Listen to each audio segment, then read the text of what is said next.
Hi, I'm Dr. Guy Cappuccino, and today I'm going to talk a little bit about understanding closed suction drainage tubes and how to manage them. These guys, drains, I know, they suck. Get it? Anyway, first off, why do we need suction drains?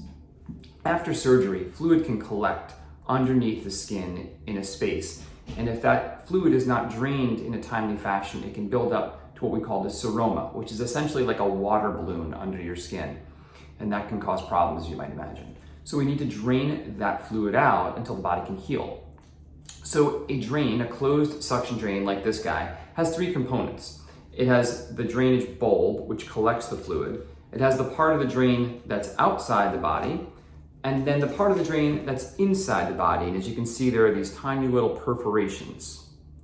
Those allow the fluid to enter the tube and then be pulled out by suction. After surgery, the drain will be inside, secured typically by stitches, but sometimes by tape as well, so that it doesn't pull out of the body. And then you'll be given instructions on how to collect and measure the amounts that come out. But in general, if you look at this tube, there are gradations on it that say 25, 50, 75, and 100 cc's, and you're just going to record what comes out on a sheet. To make the drain operate, you pop the top, there's a little stopper on there. You squeeze it to evacuate all the air. You put the stopper back in, and then when you release, it holds suction, thus pulling fluid from inside the body. As the fluid fills the container, it will slowly expand. And when it is completely expanded, there is no more suction. At this point, it has to be emptied. So you would pop the top, squeeze it out, and then go ahead and replace that stopper and wait till it fills up again. One of the most common questions we get after surgery is, I have one drain in the right and one drain in the left, and one is putting out a lot of fluid and the other is not putting out any. That's totally fine. There's nothing to worry about. It's typical that these drains will overlap a little inside, and maybe one drain is just more active than the other. That will usually balance out. Sometimes it will switch. Sometimes it's positional based on how you're sitting or laying, but it is absolutely nothing to worry about if one is putting more than the other drain out. Another question we get is, how do we manage what looks like clots and clogs? And sometimes you'll get little bits of blood clot in the drain, which needs to be evacuated.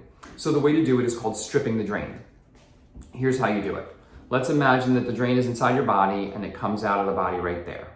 What you do is you take your non-dominant hand and pinch the tube to occlude it. Take your other hand, and it helps to lubricate it with some Vaseline, and you pinch and you pull, and you're creating a force that pushes all of that fluid and contaminant out of this section of the drain. Then you move your non-dominant hand closer, and you repeat, and you repeat, and you repeat until you get to the bulb. And you may have to do it more than once. That forces all of the clot out of that drain and allows it to be open again. The next question we sometimes get is it normal for there to be some drainage around the hole where the drain comes out? Yes, there is some drainage that can happen, and that's normal. And if that's the case, just put a little extra gauze and some tape to absorb whatever comes out. However, if you notice a large amount coming out and you can't maintain suction, meaning you put the stopper in and it immediately opens back up again, so in other words, it's not holding suction, evaluate where the drain is coming out of the skin. If you don't see any white dots, then the drain is not pulled out. If you see 2 dots, it's starting to get close to pulling out.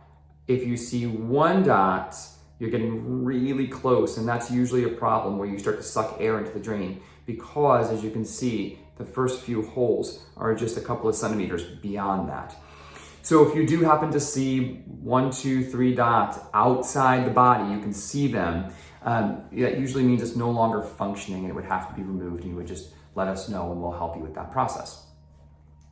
Finally, when you're showering, or if you just need to manage it and you don't have a pocket to put your drain in, I recommend getting an old lanyard or necklace. You can take the drain and clip it. There's a clip on it. You can take the drain and clip it right to there, so that it will dangle like this. See, it will dangle from the necklace and not pull where it comes out of the body. This is handy for when you shower, or like I said, if you don't have a garment that has holes or pockets in it.